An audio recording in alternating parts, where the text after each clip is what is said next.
Tem horas que dá uma parada que eu fiquei. É a segunda vez que eu vou ter que gravar essa aula. Vamos lá. Estudando junto Inteligência Policial, aula 2. Tem horas que a gente grava aqui, fiquei meia hora, 20 minutos e pouco. Vamos ver quanto tempo vai dar isso aqui agora. Talvez fique até mais rápido o vídeo, porque eu já acabei de fazer isso aqui. 20 minutos falando e não saiu áudio nenhum no primeiro vídeo. Então vamos lá. Aula 2 de Inteligência Policial. Vamos lá, boa noite. Nós estamos aqui no finalzinho do Dia dos Pais. Já é outro dia, porque é meia-noite e meia. E para você aí, boa tarde, bom dia, dependendo da hora que você está assistindo. Hoje nós vamos falar de inteligência policial. A gente vai lembrar que não é uma atividade fim, e sim uma atividade meio, ou seja, não é serviço de inteligência que vai lá fazer policiamento, prender, chegar no, ele é uma atividade meio, ele serve para fornecer elementos aqui, assessorar a tomada de decisão de um superior. Essa tomada de decisão pode ser do próprio comandante de batalhão, ele vai ser assessorado pelas informações, ou ele pode ir em uma hierarquia ainda acima, ir lá para governo e ser implantada políticas públicas de acordo com aquelas informações de inteligência policial. Então, assim, é muito além daquela investigação feita só para investigação de um crime, para subsidiar ali o Ministério Público, a Justiça, enfim. É muito mais do que isso. Ele vai ajudar ali o comandante de batalhão, por exemplo, a distribuir o policiamento. Não necessariamente está sendo para um processo judicial, mas ele está ali distribuindo o policiamento, enfim. Políticas públicas podem ser diversas, coisas podem ser alcançadas com esse tipo de inteligência. Importante estar atento à atualização com o meio tecnológico para a busca dessas informações. Isso aqui é muito importante, porque a tecnologia vai avançando, as pessoas vão utilizando essa tecnologia para trocar informações, para fazer seus procedimentos, para fazer suas coisas. E se você ficar por trás disso aqui, se você não acompanhar, você vai ficar para trás. E a ideia do cara que está aqui tentando localizar essas coisas, entendeu? Ou ele tem que estar junto, vendo o que está acontecendo, ou ele tem que estar além, à frente, para poder prever as coisas. Ficar para trás não seria legal. Então tem que estar atento com isso aqui. A inteligência policial é o primo pobre da inteligência de Estado, que tem assim, é mais robusta, digamos assim, aquela primeira que a gente estudou. Então ele é o primo pobre da inteligência de Estado e um primo distante da inteligência militar. Sendo a inteligência militar a mais antiga ali, né? Então é isso. A inteligência de Estado a gente estudou na primeira aula, muito mais robusta e tal. A inteligência policial ela vai ser um pouquinho um primo mais pobre aqui. 3 fatores são importantes para isso, que é o quê? Nós temos que ter uma pessoa qualificada, banco de dados e meios tecnológicos. Importante ter essa pessoa qualificada, como dizendo aqui, ó, com a tecnologia e tudo mais, a pessoa tem que ser qualificada para conseguir fazer esse serviço. E aí vai ter que ter um banco de dados com aquelas informações, os meios tecnológicos, tanto para obter esse banco de dados, etc. Ela também vai atuar na prevenção, obstrução e identificação das ações criminosas, como eu disse, às vezes está na frente, para prever que vai acontecer alguma coisa, ou porque foi dito, ou porque você consegue analisar os dados e prever o que vai acontecer, e com isso que você conseguiu prever, você vai abastecer de informações, vão ser tomadas medidas, ou para distribuir um policiamento ali, para prever e evitar que aquilo aconteça. Obstrução está acontecendo, você vai obstruir identificação das pessoas, identificação do que pode acontecer, enfim, ações criminosas ali.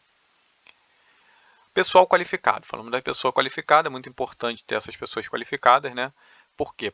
Essa pessoa qualificada, ela precisa saber, ela está qualificada. Uma vez que ela está qualificada, ela vai saber fazer a pergunta certa, no tempo certo e no local certo. Não adianta nada ela estar no local e não saber fazer a pergunta certa. A coisa vai passar, ele não vai identificar porque ele deixou de fazer a pergunta certa. E no tempo certo também. Às vezes ele vai fazer a pergunta que era certa num tempo errado. Muito depois, não soube mensurar o tempo, quando ele faz as perguntas já não interessa mais. Aí lembra que tem que ser... Esqueci agora a palavra em si, mas ela tem que ser ali econômica, no tempo certo, enfim. Não adianta você ficar pesquisando por tempos e tempos. Tempo é uma coisa que não vai ser mais útil depois. Então, no tempo certo. Esse tempo certo também, se for muito depois, ele não vai ser mais útil, mas se for muito antes, ele pode revelar para quem não deveria saber o que está acontecendo, o que está acontecendo numa investigação. Então, é o tempo certo mesmo. Local certo, enfim. Isso é a qualificação que a pessoa vai ter, que vai entregar para ela essa expertise aqui, certo? Porque erros nessa etapa podem comprometer o trabalho. A gente acabou de falar disso, né? Então é como se fosse ali, ó, tem as chaves, ele vai ficar observando, olhando, através da pergunta no tempo certo ele vai saber pegar essa chave aqui. O que é a pergunta certa? Ele vai saber fazer quais são as perguntas para identificar qual é a chave. O que é o tempo certo? Ele pegou essa chave a tempo de ir lá e abrir o cofre. Ah não, já roubaram o cofre, não adianta mais a chave. Já arrombaram o cofre, não adianta mais a chave. Então é o tempo certo. E o local certo, saber que aquela chave estava por ali, naquele local. Então é mais ou menos isso aqui. Pra, a gente ouve aí falar. Você tem pra? O que é o pra? Pra é o processo de recrutamento administrativo. É nesse processo que vai recrutar essa pessoa que vai ser qualificada, a pessoa certa, qualificada, certo? Então é uma procura de pessoa com características e qualidades corretas para desempenhar esse tipo de serviço. Essa pessoa ela pode chegar através de um convite ou essa própria pessoa pode ter a iniciativa e ir lá e pedir. Tá. Pelo convite ou pela própria iniciativa, ela precisa ser indicada. Aí ela vai ser indicada para aquele tipo de serviço. Uma vez que ela for indicada para aquele tipo de serviço, vão fazer dela, né, o levantamento bibliográfico para saber quem é aquela pessoa, como ela está se portando, enfim, vai fazer um levantamento bibliográfico, vai fazer uma entrevista de forma geral, depois uma entrevista específica, passando por essa fase aqui de levantamento bibliográfico, entrevistas e tal, ele poderá ser aprovado preliminarmente. Se não for, já acabou aqui. Mas se ele for aprovado preliminarmente, foi preliminarmente aprovado. Então vai seguir para outras etapas. Quais são as outras etapas? Ele pode vir a ser depois aprovado mesmo. Ele pode ser contraindicado. O que é contraindicado?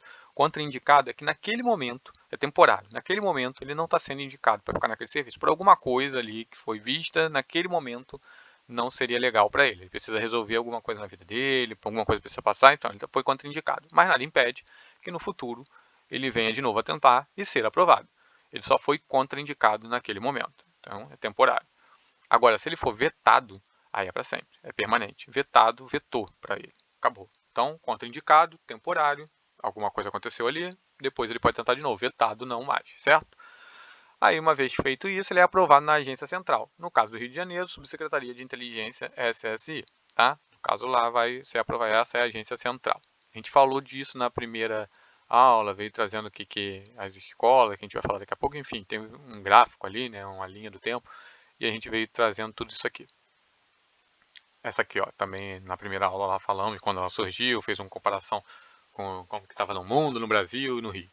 Então aqui surge a Escola de Inteligência em Segurança Pública e isso vai ser utilizado aqui para qualificar aquela pessoa, lembra? Vai qualificar através dessas escolas, com esses cursos aqui, ó, temos curso de Inteligência em Segurança Pública, curso de Análise de Inteligência em Segurança Pública, curso básico de edição de áudio, foto, vídeo operacional, curso de Operações de Inteligência em Segurança Pública, curso de Buscas Eletrônicas e curso de Análise de Vínculos de Inteligência em Segurança Pública, enfim. Ele vai sendo qualificado, temos a escola aqui e tudo mais.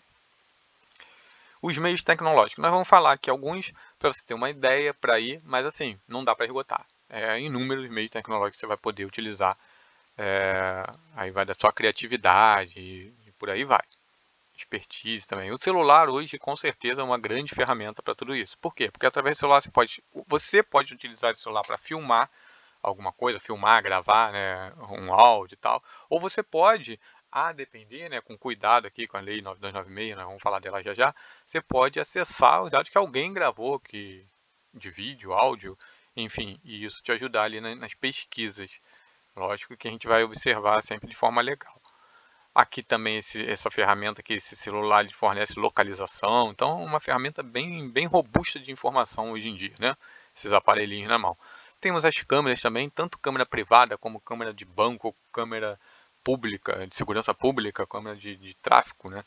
Da prefeitura ali, olhando as vias, enfim, no ônibus. Você tem um imenso parque de câmeras a serem utilizadas ali, imenso parque tecnológico. Nós falamos aqui alguns, mas aí no seu dia a dia você vai ver o que pode usar ou não. O que você não pode esquecer, como eu já havia adiantado aqui, é que a depender do tipo, vai ser necessário uma autorização judicial para que você faça essa busca, essa análise, né? Então você tem que respeitar ali a 9296 para não agir de forma ilegal.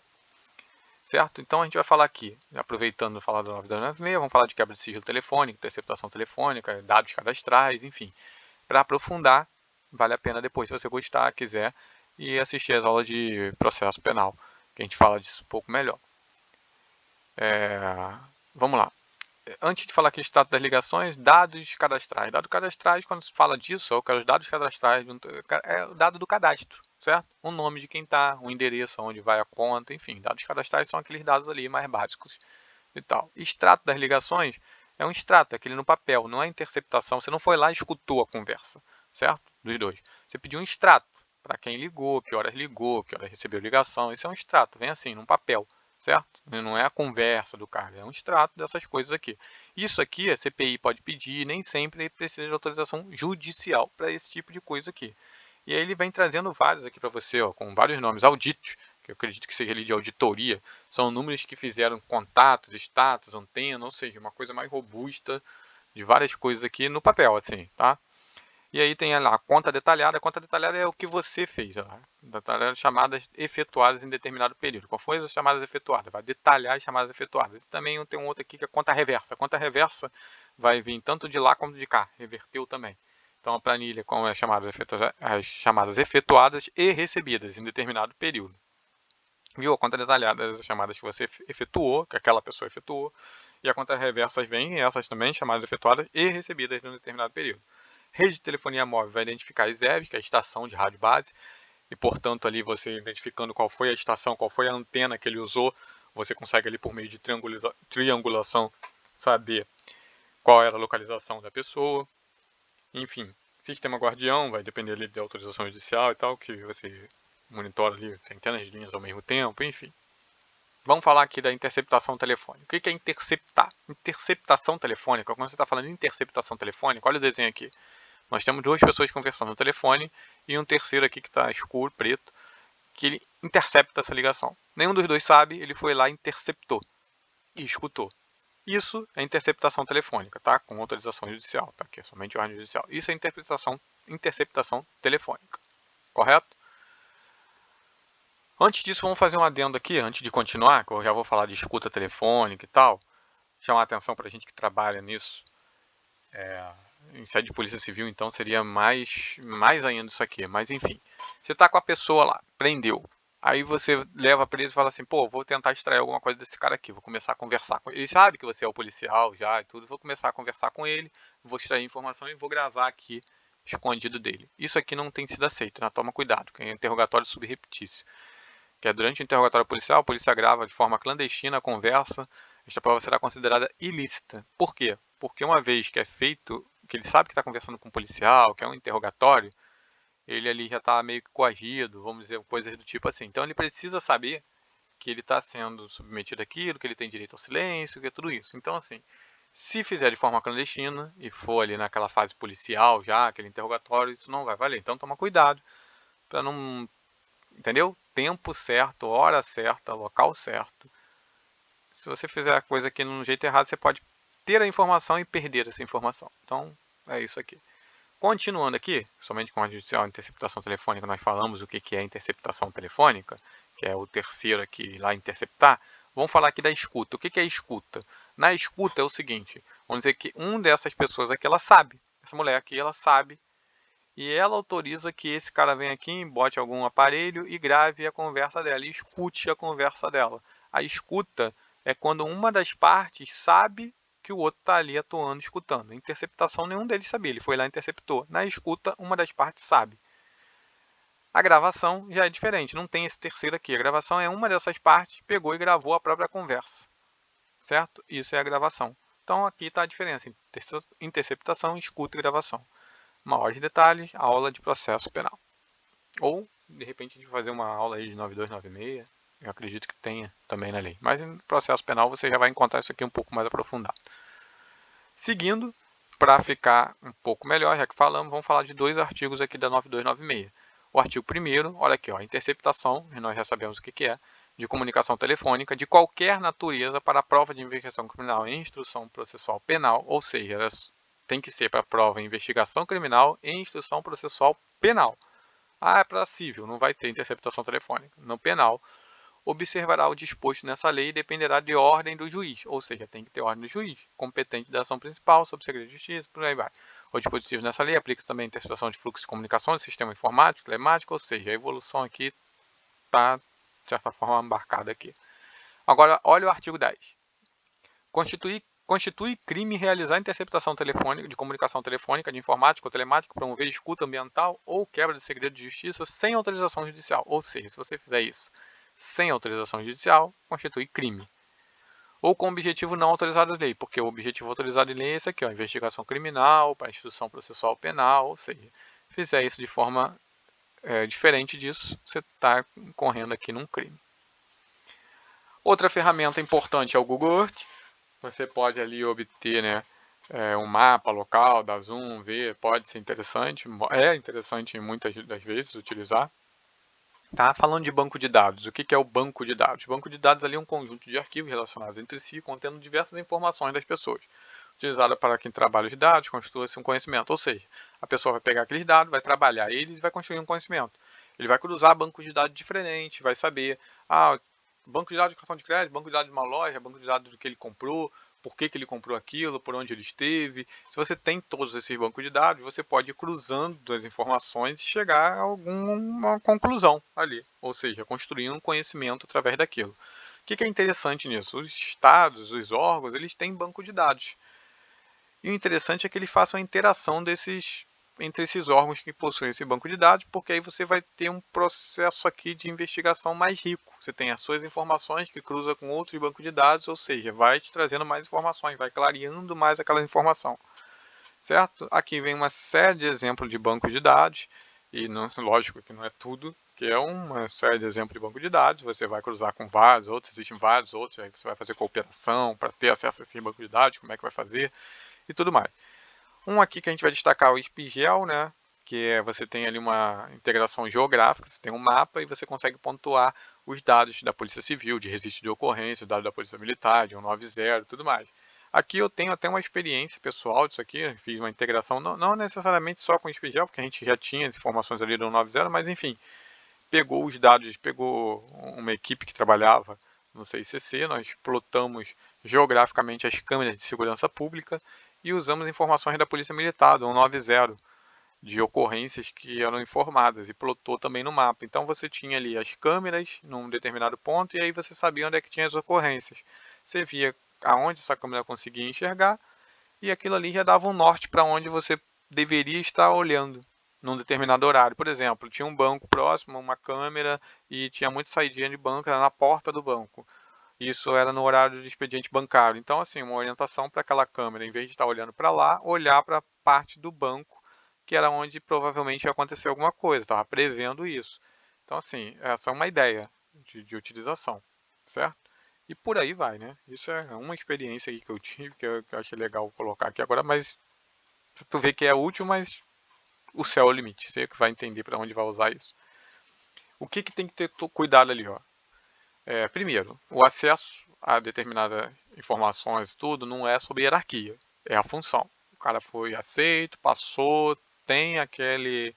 Passou lá naquele que a gente falou, naquele processo todo, então ele tem aquela função. É ele que vai acessar aquilo e vai construir o conhecimento, e aí sim, ele passa para o superior hierárquico dele as informações para que o cara trabalhe. Agora, acessar aquilo e tudo depende de função e não de hierarquia. Tá?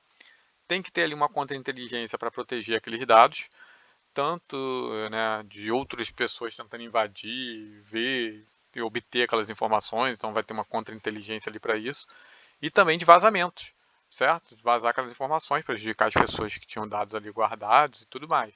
Esse vazamento ele pode ser irresponsável. Irresponsável é quando o cara sai falando demais, então ele acaba vazando aqueles dados. Ele pode ser ocasional por alguma falha humana que aconteceu ali. Ele pode ser vingativo, o cara faz de propósito para se vingar. Ele quer que aqueles dados vazados prejudiquem determinada pessoa. Ou ele pode ser financeiro, ele utiliza desses dados vazados, ele vende para ganhar dinheiro com aquilo, certo? Cuidado com isso aqui, porque, né, pode te levar preso. Você tem que ter responsabilidade sobre tudo isso aqui. Foi mais ou menos aí, 20 minutos de aula mesmo, né? E, galera, quem puder, faz essa contribuição. Eu não recebo contribuição de nenhuma outra parte, nem do YouTube é monetizado. Importante também, faz aí a inscrição no canal, dá um joinha na aula, faz um comentário, diz que a aula foi legal, ou onde pode melhorar, uma pergunta que você ficou, porque essa interação vai ajudando para que um dia o YouTube possa aí monetizar e eu consiga receber alguma coisa dele, se for o caso disso. Mas se você puder fazer essa daqui, hoje é só você que ajuda, e aí eu vou ficar feliz com isso. Aí você pega, diz aí lá no campo Pix, tem mensagem, né? Coloca que foi essa aula que tu viu, se tu puder também. Eu vou gostar, eu vou saber que foi dessa aula aí que gerou aquele Pix, vai ser legal, tá bom? Galera, É isso, vamos tentar gravar todas as outras estudando comigo. O que der tempo de fazer, até a prova do CARS nós vamos fazer. Se der tempo de fazer todas elas, esse é o objetivo, nós vamos fazer. Um abraço e bons estudos.